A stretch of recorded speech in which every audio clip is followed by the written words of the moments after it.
When a city escapee seeks solitude in his mountain cabin, a relentless HOA enforcer brings bureaucracy to his doorstep, sparking a battle of wills that rallies a community to reclaim their freedom. The first knock didn't even sound real at first, like a woodpecker testing my sanity. But then it came again, harder. 3 heavy pounds that made my whiskey glass rattle against the cabin's old pine rail. I'd come up here to escape the city, the endless HOA emails, the parking fines, the neighbor's yapping dog, the dull polite nods at the grocery store checkouts. So when I opened the door and saw Linda Mayhew standing there in a blazer and high heels on my muddy mountain porch, her perfectly manicured nails tapping against a clipboard, I thought maybe I'd finally lost my mind. She looked me up and down like I was something stuck under her shoe and told me to unlock my cabin immediately because it was due for a mandatory HOA inspection. I laughed right in her face. I told her I'd rather let a bear move in and then let her inside. She didn't even blink. She just whipped out her phone, dialed 911, and told the operator I was barricaded in the house, possibly armed, and refusing to let her check on community property. I swear I could hear the operator sigh through the line before she hung up on them, and looked at me with a venom-slick smile that promised this was far from over. I stood there, whiskey in hand, wind blowing off the ridge, thinking how the hell did my weekend off-grid just become an episode of daytime trash TV? She told me the sheriff was on his way. I told her good, maybe he'd share a drink with me when he got here. She turned on her expensive heel and marched back down my steps, muttering about code violations and civil disobedience. And I knew then I wasn't going to get another peaceful sip tonight because when Linda Mayhew smelled power slipping away, she dug her painted claws in deeper than any mountain lion I'd ever seen. The distant sound of sirens leaked through the trees as I went back inside and locked every bolt I owned, partly out of spite, and partly because I had a feeling this was just the start of something bigger than a whiskey-soaked weekend. I sat by the window, watching her pace at the end of my driveway, phone glued to her ear, arms flailing at shadows like she could bend the forest to her will if she just scolded it hard enough. The whiskey burned warmer in my throat as the blue lights started flickering down my gravel road, cutting through the dark trees like judgment rolling uphill. I thought about ignoring the knock when they came, but there was no ignoring Linda. Not once she decided you were a problem that needed solving. So I stood up, poured the last finger of whiskey down my throat, and told myself this was my mountain, my cabin. And if Linda and her clipboard army wanted a fight, they'd have to pry these old cedar logs from my cold, stubborn hands. The sheriff's cruiser crunched up my drive, slow and cautious. 2 deputies stepped out, hands resting near their belts, eyes flicking from Linda, who was mid-rant, to me, standing framed in my doorway, like some half-drunk hermit about to be evicted from his own land. The taller deputy tipped his hat like we were about to have a polite neighborly chat. But Linda launched herself between us, arms spread like a dramatic school play, screaming that I was a trespasser, a squatter, a dangerous man who wouldn't let her do her job. I stepped onto the porch, arms crossed, heart beating faster than it should have for a grown man just standing on his own steps. The shorter deputy asked for my ID. I handed it over without a word. And when he read my name on the deed, I saw the first crack of confusion ripple through Linda's performance. She jabbed her finger at the porch, told the cops this was common property, told them I was violating bylaw 17, whatever, about unauthorized structures, and I swear even the trees seemed to roll their eyes. The taller deputy asked if I'd let them inside to have a look around. I said, sure. But Linda wasn't coming past the threshold.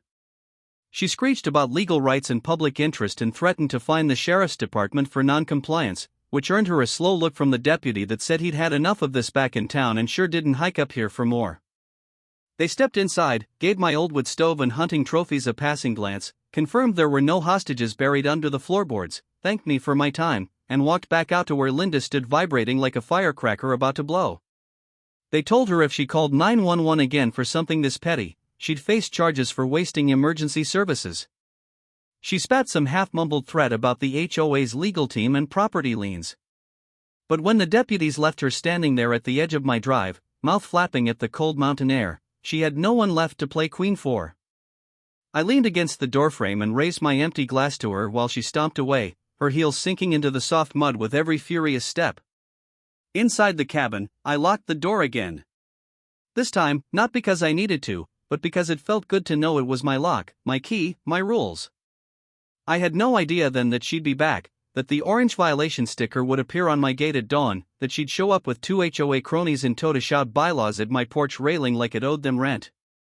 But I knew one thing for sure: I'd come up this mountain to be left alone, and Linda Mayhew had just declared the one war I was more than ready to fight. The dawn didn't break so much as it crawled over the mountain ridge in slow, bruised streaks of orange and gray while I stood on my porch holding a mug of burnt coffee, staring at the bright orange notice nailed to my gate like it was a ransom demand. Linda must have crept up here before sunrise, armed with a hammer and her bottomless reservoir of petty rage, because the paper flapped in the breeze with official HOA lettering screaming about non-compliance fines, unauthorized occupancy, improper use of communal property, and a list of fees that added up to more than my truck was worth. I yanked it down, crumpled it in my fist, and thought about calling the county office, but I already knew how that would go. They'd shrug, say it was a civil matter, and tell me to hire a lawyer, which was exactly what Linda wanted because she knew most folks up here didn't have the time or money to drag her to court. The wind was sharp enough to sting my eyes as I spotted a figure coming up the gravel again, Linda, this time with 2 others trailing behind her like ducklings in matching windbreakers, both clutching clipboards like shields against common sense. They didn't even bother knocking, just strutted right up to my porch and spread out like a firing squad, Linda in the middle, looking like a smug prosecutor about to grill a witness she thought was too dumb to lawyer up. She didn't say good morning or ask how my night was after summoning the sheriff. She just lifted her chin and announced that under subsection whatever, I was now required to grant immediate interior access for a full property inspection to assess compliance with revised HOA codes that she'd personally rewritten last month. I told her she could rewrite the whole Constitution with crayons for all I cared. I wasn't unlocking my door so she could poke through my closets and measure my curtains. The 2 board members shuffled closer, trying to look stern. One was a wiry guy named Curtis who owned the overpriced coffee shack at the foot of the mountain. The other, a retired librarian named Cheryl who never said much but nodded a lot when Linda talked. Curtis cleared his throat and said refusal to comply would triple my fines and trigger a lien on my cabin. I asked him if he knew what trespassing was and whether he'd like to find out how fast I could remind him. Linda cut in before he could answer, all sugar venom, about how this wasn't personal, just business, just community standards and fairness for everyone. I almost laughed at that because fairness to Linda was like daylight to a vampire. I told them they had 2 choices: leave my porch or stand there while I call the real sheriff, not the HOA version. This time, she didn't flinch. Instead, she pulled out a thick folder and flipped it open to show me a copy of the HOA charter, a highlighted section circled in neon pink like a teenager prepping for finals, and jabbed it at my face. She declared that my cabin sat within the original HOA boundary, which meant I owed dues and obedience whether I liked it or not. I asked her if she'd actually read the deed that says the cabin predates the HOA by 20 years, that it was grandfathered in when the development was built around it, and that she had about as much legal right to my doorknob as she did to the moon. Curtis piped up with something about new amendments overriding old agreements. Cheryl nodded like her neck was spring-loaded. Linda sneered that old deeds didn't matter when the majority voted for new rules. I asked her when exactly the rest of the owners voted to poke around my pantry without permission. She ignored me and started taking pictures of my porch, my firewood stack, my truck parked out front, scribbling notes like she was collecting evidence for a high-stakes trial. I could feel the heat rising behind my eyes, the kind that makes your pulse thrum in your ears. I knew if I let them keep this up, they'd roll over me piece by piece until I either caved or packed up and sold the land to some developer. Linda would love that. She'd turn my quiet hillside into more half-finished vacation rentals and brag about it at the annual meeting. I stepped forward, so close she had to stop writing her little notes. She asked if I was threatening her. I said, no, I was making a promise that the next time she or her clipboard squad stepped onto my porch without a warrant, they'd regret it, legally, of course, but deeply and thoroughly. Curtis mumbled something about calling the sheriff again. Linda smirked and told him, not yet. She wanted to give me one more chance to do the right thing. I asked her if the right thing involved letting her rummage through my underwear drawer while she tacked on another $5,000 in fines. She ignored that, said she'd be back tomorrow with a lawyer in tow. Cheryl nodded like an echo chamber. They turned as one and stomped back down the gravel trail, heads bobbing together like a 3-headed vulture circling roadkill. I watched them go, feeling the first real flicker of something I hadn't felt since I bought this place, a stubborn spark that told me if Linda wanted a war, I'd drag her through every thorn bush on this mountain before I let her plant her flag on my porch. I spent the rest of that morning digging out old paperwork, the original deed, the surveyor's maps, the county's dusty tax receipts, every scrap that proved this cabin was mine before the HOA ever existed. I called Earl, my neighbor 3 ridges over, who'd lived here since the 70s and didn't give a damn about city people and their bylaws.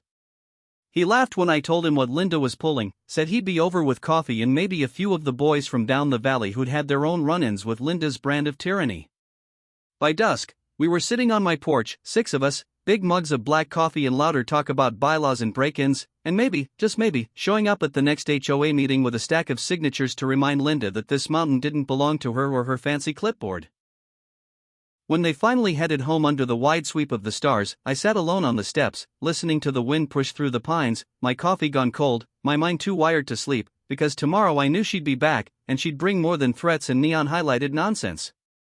But so would I, and this time, I wouldn't be alone. When the sun rose again, it brought Linda's next move right to my gate, a fresh, bright orange violation notice nailed right where the first had been, as if she wanted to make sure I saw her handwriting in my nightmares. This one wasn't just a fine, it was a stack of accusations listing every imaginary infraction she could dream up: illegal woodpile, unauthorized fencing, unsanctioned wildlife feeders, even a note about an unapproved exterior paint color, which made me laugh out loud since the cabin hadn't seen a brush in 20 years. She wanted to bury me in paper cuts and hoped the blood loss would make me sell or submit. But all it did was turn that stubborn spark in my chest into a full flame. I pulled the paper down, smoothed it out on my old kitchen table, and read every word twice just to be sure. Then I called Earl and told him it was time to push back. By noon, he'd rounded up a half-dozen neighbors, folks I knew by face more than name, old-timers and newcomers alike, all with their own stories about Linda's iron grip on our so-called community. They came carrying coffee, donuts. One brought a folder stuffed with faded HOA newsletters and copies of shady emails Linda had sent over the years, threatening fees for things like hanging a flag on the wrong day or leaving holiday lights up past January. We crowded around my tiny living room, swapping stories and flipping through paperwork until the plan practically built itself. If Linda wanted to play the bylaw game, then we'd rewrite the rules. Earl said we'd start by proving my cabin's exemption was airtight, the deed, the county records, the survey markers, all lined up in my favor. He dug out an old, dusty map from when his father sold this patch of mountain to the first developers, before the HOA was ever born. We found my plot circled in pencil with a clear note that it was excluded from shared maintenance fees and common area restrictions. Earl grinned like a kid who'd found buried treasure, while the others snapped photos and took notes. We agreed we'd need to bring this to the next HOA meeting, not just to argue, but to show everyone exactly how Linda twisted the rules for her benefit. We petitioned the board to recall her, force a vote by the property owners, and end her reign before she ended our peace. The others left by late afternoon, promising to talk to more neighbors, share copies of the map, and keep their phones on in case Linda tried to corner them next. Earl stayed behind, leaning back in my kitchen chair, sipping black coffee and watching me pace. He told me stories about Linda's first power grab, how she'd sweet-talked the old president into retiring, then rewritten half the bylaws when no one was paying attention. He said she'd always counted on people being too busy or too tired to fight back, but she'd misjudged this time because nothing pokes a bear faster than telling him he can't sit on his own porch. After Earl left, I spent the next hour sorting through my own files, old letters from the county, tax receipts, insurance policies, anything that painted the picture clear enough for even the laziest HOA board member to understand. I made copies, stacked them neatly in a box, and set it by the door like ammunition, ready for a battle I could see coming over the ridge. Just as the last light faded, I heard tires crunching up the gravel again. But this time, I didn't wait on the porch. I stayed inside, watching through the window as Linda's SUV rolled to a stop and she stepped out, alone this time, arms crossed, lips pulled so tight they looked painful. She didn't come up to knock. She just stood by my truck, staring at my front door like she was hoping I'd open it so she could spit her poison straight down my hallway. When she finally did knock, it was softer, almost polite. But the sweetness didn't reach her eyes when I swung the door open and leaned against the frame. She started with that false sugar voice, telling me she'd reviewed my so-called documents and found them lacking, that her lawyer said grandfather clauses didn't matter when a community voted on new governance, that her board was fully behind her decisions, and that I could either accept their oversight or face escalating legal action. I didn't say much. I let her talk, let her run her mouth about liens and forced sales, and how she had the local county clerk in her pocket, which I doubted, but filed away just in case. When she finally paused to breathe, I told her she should probably save her lawyer's number because she'd need it when the petition for her recall landed on every neighbor's doorstep next week. Her eyes twitched like she'd bitten down on a lemon rind. She told me I was bluffing, that no one up here had the backbone to stand up to her, that I'd ruined my own life before I ever dented hers. I smiled, thanked her for stopping by, and shut the door in her face. She stood out there a moment longer, probably hoping I'd crack the door back open. But when I didn't, she stomped back to her SUV, slammed the door so hard I thought the window might shatter, and sped down the gravel with her headlights carving frantic lines through the trees.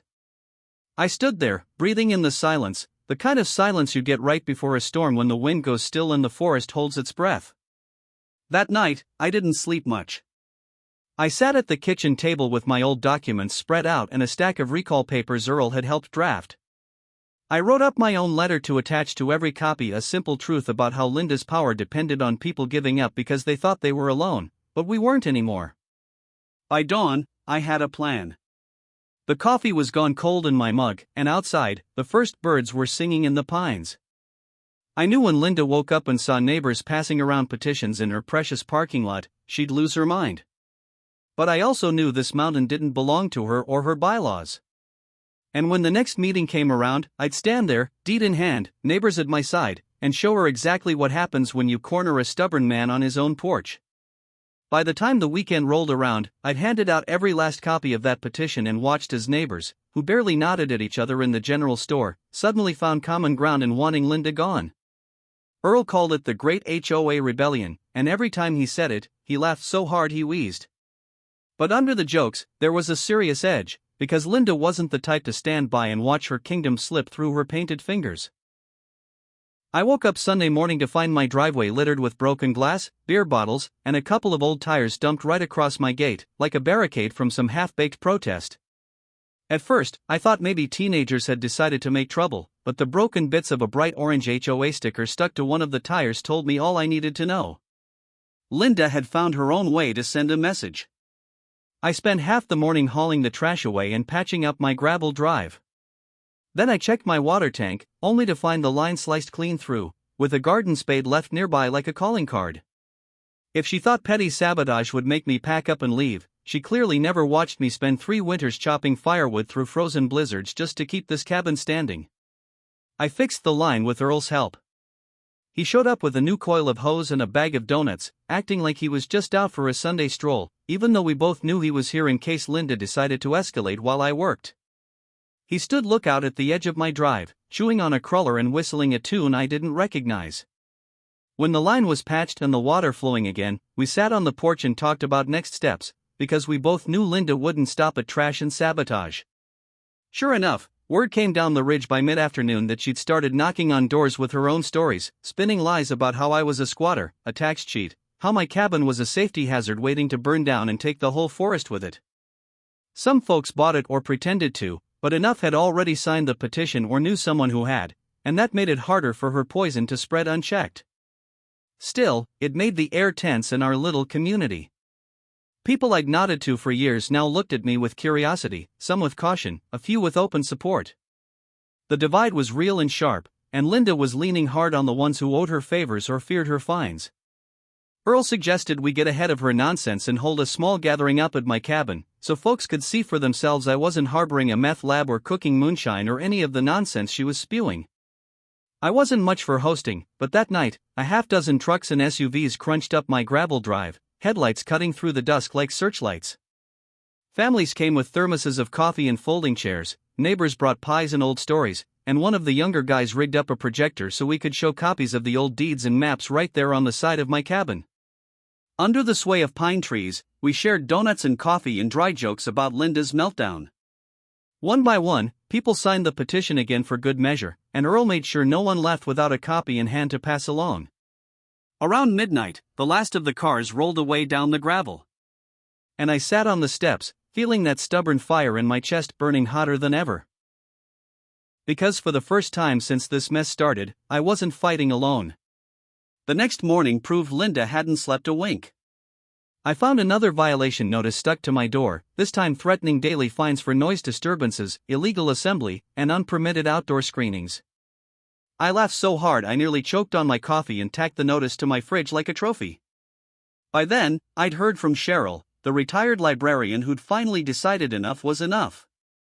She'd been Linda's quiet echo for years, but now she'd slipped a manila folder under my door with copies of emails showing Linda rewriting the bylaws without proper votes, pushing through amendments at closed meetings, and even threatening board members with removal if they didn't fall in line. It was the kind of paper trail that made petty sabotage look like a game of checkers compared to the legal chess she'd been playing in secret. I made copies of everything, stapled them to the petition packet, and called Earl, who whooped so loud over the phone I swore I heard his old hound barking in the background. We decided we'd present it all at the next meeting, open forum style, with every neighbor invited to hear exactly how deep Linda's claws went. We agreed to do it fast, before she could twist the story further or bury it under more fake violations. That week, she doubled down, showing up at my gate with new board members in tow, clipboard warriors scribbling nonsense about erosion control, wildlife attractants, and unauthorized garden gnomes. I swear they made up new bylaws every hour just to keep the paper mill running. One day, she stood at my gate, waving her arms at my bird feeder, yelling about endangered species, until Earl walked up behind her and asked if she'd like to see the real endangered species on this mountain, called a fed-up neighbor with a recall petition. She left red-faced, but her eyes promised she wasn't done. By Friday, the community store buzzed with rumors, half the mountain talking about the showdown that was brewing. Some folks kept their heads down, didn't want to choose sides. Others showed up on my porch at odd hours, offering copies of old paperwork or just a handshake to say, "Don't back down." The night before the meeting, Earl camped out in his truck at the end of my drive, just in case Linda tried one last dirty trick to keep me away. I barely slept. The house felt like it was humming with old stories and new promises, every creak in the floorboards reminding me this place stood long before Linda's rules and would stand long after she was just a footnote in someone else's bylaws. When dawn finally cracked over the ridge, I sat on my porch, boots on, paperwork in hand, listening to the wind push through the pines, and I knew that come sunset, there'd either be a new page written for this mountain, or a battle just beginning. But either way, I wasn't planning to lock my door for anyone but me ever again. The morning of the emergency HOA meeting felt like standing at the edge of a cliff, with the wind pushing hard enough to test if I'd jump or stand my ground. So, I pulled on my old jacket, grabbed the box of paperwork, and stepped off my porch into the cold, clean mountain air, with Earl waiting in his truck at the end of my drive, engine idling like a promise. He gave me a nod that didn't need words. And we rumbled down the gravel together, the early light cutting through the trees like a warning shot. The community center sat at the base of the mountain, a squat wooden building that smelled like stale coffee and old folding chairs, the same place folks held bake sales and chili cook-offs back before Linda turned every gathering into a chance to tighten her grip. I half expected to see her car parked sideways across 3 spots just to prove a point, but when we pulled in, the lot was full of trucks and beat-up sedans, and even old Mrs. Harlow's rusted station wagon, all lined up like this was the only place worth being today. Inside, the walls hummed with low chatter, neighbors I'd known for years and some I barely nodded to, all packed shoulder to shoulder, standing room only, while Linda perched at the front beside the podium, flanked by Curtis and a couple fresh-faced board recruits who looked like they'd rather be anywhere else. She spotted me, and her eyes narrowed into that cold smile she reserved for roadkill and unpaid fines. But I could see something else flickering behind it, something that looked a lot like fear dressed up as fake confidence. Earl clapped a hand on my shoulder as we stepped in, and the room dipped into a hush, the way it does when everyone knows the next words are going to matter more than any baked goods raffle or neighborhood newsletter. Linda cleared her throat, tapped her clipboard against the podium, and launched into her speech, smooth and sharp, about community standards, about threats to property values, about unauthorized gatherings and dangerous defiance of agreed rules, her voice rising and falling like a preacher scolding sinners from a pulpit. Some folks nodded along, some crossed their arms tight, but more than a few glanced my way, waiting for my side of it. When she finally paused for breath, I stepped forward, box in hand, and set it down on the folding table so it landed with a satisfying thud that made her flinch. I didn't have a speech. I didn't need one. I just told the truth. Told them how this cabin had stood before the first HOA dues check was ever written. How I'd paid my taxes, kept my land clean, minded my business, and how every violation Linda pinned on my door was nothing but her way of scaring folks quiet. I pulled out the maps, the deeds, the emails Cheryl had slipped under my door, and held them up one by one, so even the folks in the back could see the dates and signatures older than half the neighborhood combined. I read aloud the lines about exemptions and grandfather clauses, about community votes that never happened, about rules rewritten behind closed doors while people trusted Linda to handle things fair. I felt my voice shake once, maybe twice, but each time I looked over and saw Earl, arms folded, grinning like a kid at Christmas, and I steadied right up. Linda tried to cut in, voice shrill, snapping about forged papers and hearsay. But Cheryl stepped forward, quiet and clear, and told them all how she'd sat beside Linda, watched her twist the rules, and threatened good people who didn't know any better. Curtis tried to talk over her, but his words fell flat. Nobody wanted to hear excuses when the truth was right there on paper under their noses. The room got hotter, the mutters louder. Someone called for a vote. Someone else shouted that Linda should step down right there. And then, as Linda's face went pale, then purple, like all the fire that had kept her throne warm was flickering out at once, she tried to regain control, hammering her gavel against the podium like she could pound reality back into place. But when the sheriff walked in, uniform crisp, hat in hand, and stood beside me, Linda's voice trailed off into a brutal whisper. He spoke, calm and steady, reminded everyone how she'd misused emergency services, threatened neighbors with false reports, and wasted their time and tax dollars on petty power plays, and how, under the county charter, that was enough to press charges for false reporting if folks decided to push it. The silence that followed was heavy enough to bend the floorboards. Curtis shifted like he wanted to vanish. Cheryl moved closer to my side, and the sheriff asked the room, plain and simple, if they wanted to hold a vote tonight or drag this out for another round of drama. The answer rose up like a wave, a dozen voices, then 24, then the whole damn room, saying vote now, vote here, get it done. Linda tried to protest, but her words tangled up in her own throat as folks lined up, signing their names on Earl's recall sheet, handing it to the sheriff to count every line a nail in the coffin she'd built for herself out of petty rules and bigger lies. When the final count came in, it wasn't even close. Linda Mayhew, HOA president, queen of fines and fake rules, was out on her ear before she could figure out where to stand. She slammed her clipboard on the podium, stormed down the aisle, bumping shoulders and hissing threats under her breath, but nobody moved to stop her. Nobody looked scared anymore. And that was the sweetest part of all. Earl slapped my back hard enough to knock the wind out of me, and the sheriff asked if I'd be willing to step in as interim president until a proper election could be held. I laughed, told him I'd rather mind my porch than a whole mountain's worth of headaches. But when I looked around at those faces, waiting for someone to keep Linda from crawling back, I knew I couldn't just shut my door and pretend none of this had happened. So I said, fine. But I wasn't going to run things from an office or a fancy HOA building. I'd run them from my porch, coffee in one hand, deed in the other, and every meeting open to whoever had the guts to show up and speak plain.